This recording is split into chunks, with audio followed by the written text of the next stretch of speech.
Hey guys, it's Steven from Pacing Racing, and I'm super excited to be filming this video because tomorrow I'm going to be running in the Toronto Waterfront full 42.2 kilometer marathon, and I'm going to be bringing this camera with me in real time so that we can record what your mind and your body will endure in this sort of race. Now, I'm going to do this by starting at the 20 kilometer mark and every 5 kilometers thereafter. I'm going to bring up this camera and I'm going to hit on 4 different topics as I'm feeling it at that time. So that's going to be number 1, nutrition, how it's been so far throughout the race. Has it caused any GI problems, and do I need to change it throughout the rest of the race? Number 2 is going to be the current pace that I'm running at and the average pace overall so far, and how easy it is to maintain that, and is it getting progressively harder to do so. Number 3 is going to be my sort of thoughts, emotions, and feelings at that time. Because I want to experience and I want to document how you go through these highs and lows in these races that people have been talking about. And number 4, lastly, is the physiological changes in the body. So is my gait sort of changing as I'm running? Am I feeling lots of pains? Are any pains going away? And lastly, most importantly, I guess, when am I hitting that wall and how I feel as I hit that wall? So I definitely want to document and share that with you guys. So at the end of the video, I'm going to be sort of comparing what I found has happened to me in that race, and I'm going to compare that to the textbook version of what your body goes through over a 42.2 kilometer race. And if you haven't heard of this textbook version before, then definitely check the description below. I will post a previous video that I've made, and in that video, I definitely talk a lot about that. So without further ado, let's get started.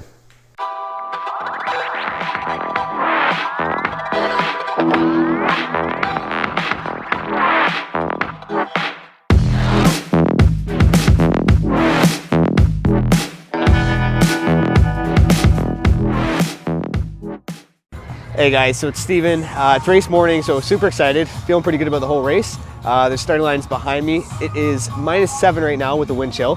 So we're hoping for a good race overall. Gels and nutrition wise, we're gonna be taking a total of 4 gel packs with some energy chews and Gatorade.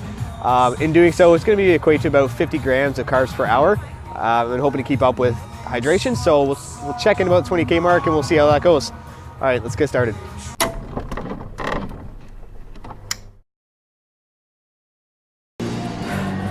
Hey guys, so we're at the halfway mark, 21 kilometers. Had 2 gel packs so far, and a few gels and a Gatorade. So far the pace is about a 5:05 pace. Looking to keep that a little bit slower, if anything. And other than that, pains, I've got two blisters on both heels, but other than that, we're good to go.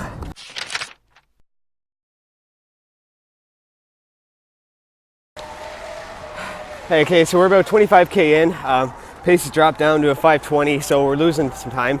Heart rate, respirate, everything like that's good vital-wise, but a lot of pain in the left knee. Right hip is tight now.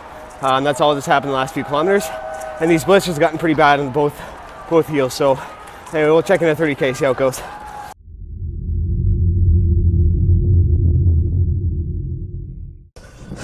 Hey guys, so 30K mark, it's getting a lot harder.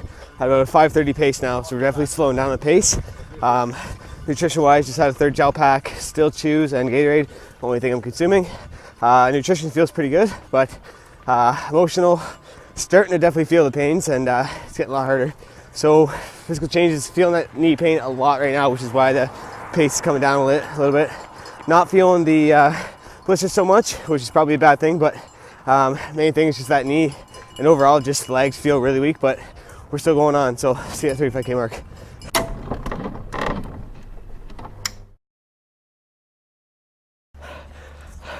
Okay guys, so 35 kilometers in. That was a hard 5K to get through. The nutrition, 1 more gel pack to go in a couple kilometers. Other than that, just energy gels and Gatorade. Still good, still going to plan. Pace down to 5:45, and it's just gonna go just run to finish. That's it now, no pacing. Pain, left knee pain's terrible. Had to stop at 32K for a big 1 to 2 minute cramp in the right hamstring. Couldn't even walk at one point, so I had to get that out. And then other than that hamstring's been fine. So mentally definitely hit the wall at this point. It's a struggle to get through, but we're 35K in, so we'll see you at the 40K. We're almost there.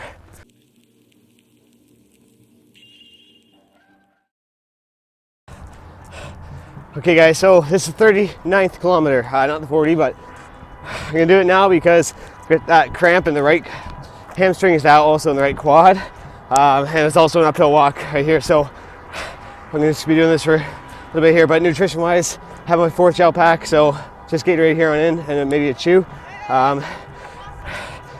Feeling confident because there's only 3 kilometers left, so energy's good. Physical pains, just gotta power through them. Blisters don't feel them anymore, but they're there. Just gotta get through these cramps the last 3K. All right, see you at the finish line.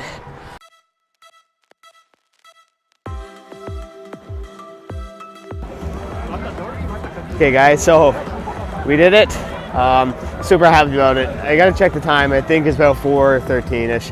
Obviously, I was trying for a sub 4, but hey, I'm just happy to finish that. That was tough. Those last few kilometers, lots of cramping, but the crowd is phenomenal at the end, so definitely pretty motivating. But anyway guys, just wanted to check in, made it.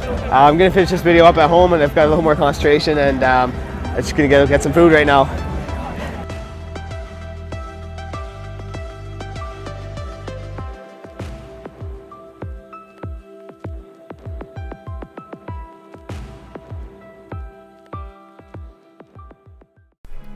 Okay guys, so it's the next day now. I'm feeling pretty good about the whole race, feeling happy about it, but I'm definitely feeling the pains from it.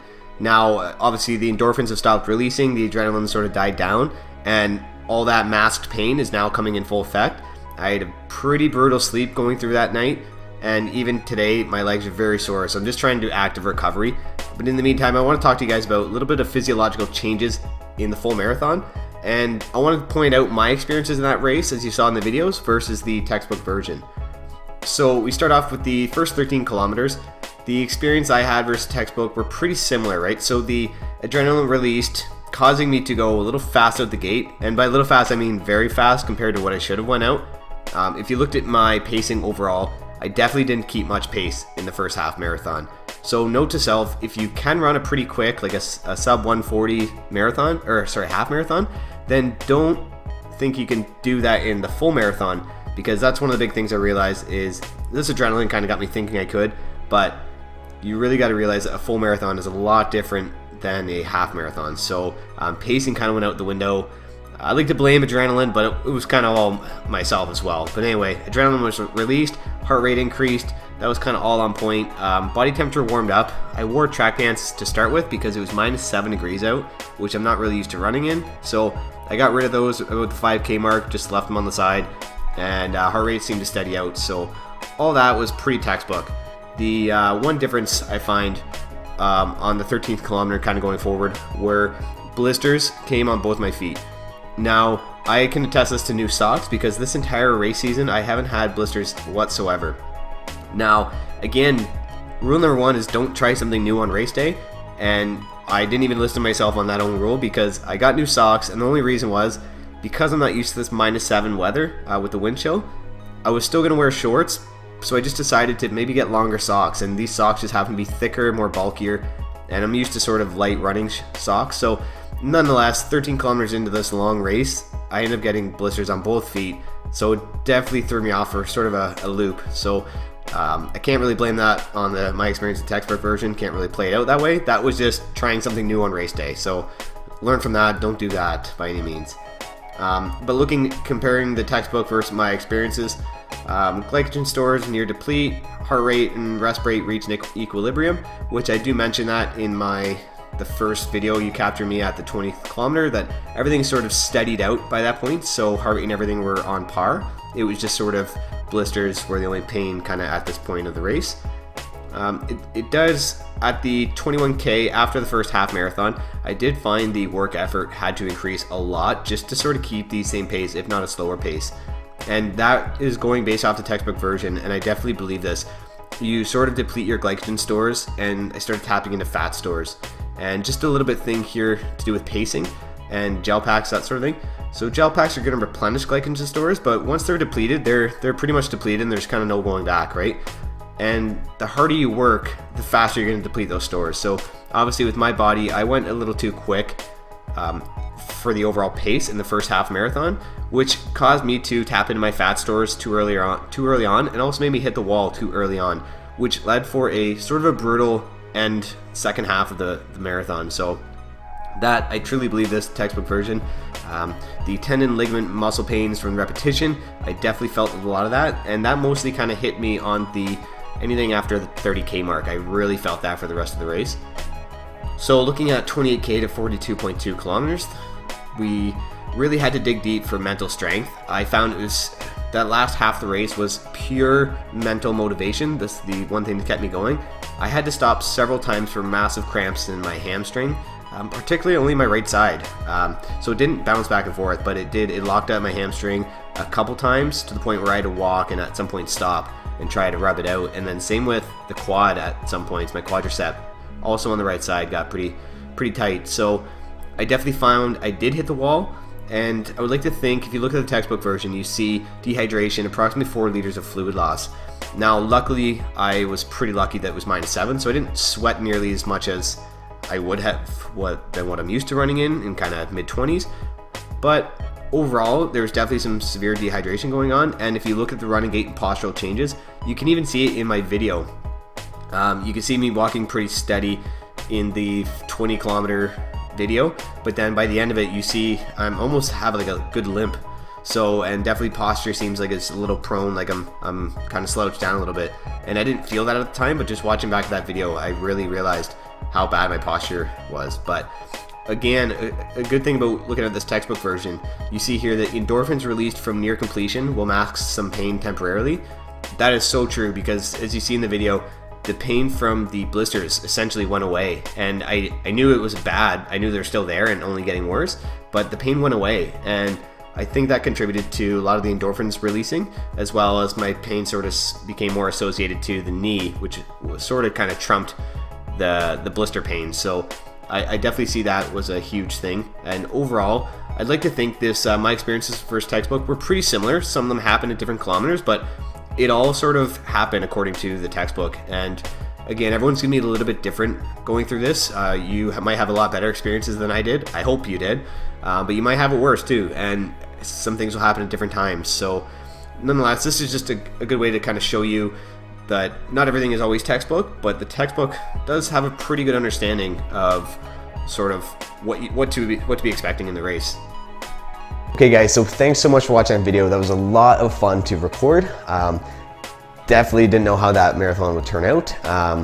Hopefully this is some good information for you guys. Now, just a little bit of a disclaimer, obviously. Everyone's gonna be a little bit different in a race, so this is how my body went through. But what my previous training background is, what my fitness level is, my nutrition leading up to the race, the weather, the conditions, any predisposed injuries, just genetics in general, all this stuff is going to make a huge difference in you. So don't take this video as this is what to expect. This is just giving you an idea of a general kind of concept of a full marathon and what to experience. You might experience all this stuff, or you might not experience some of it, and you might experience it at different times in the race.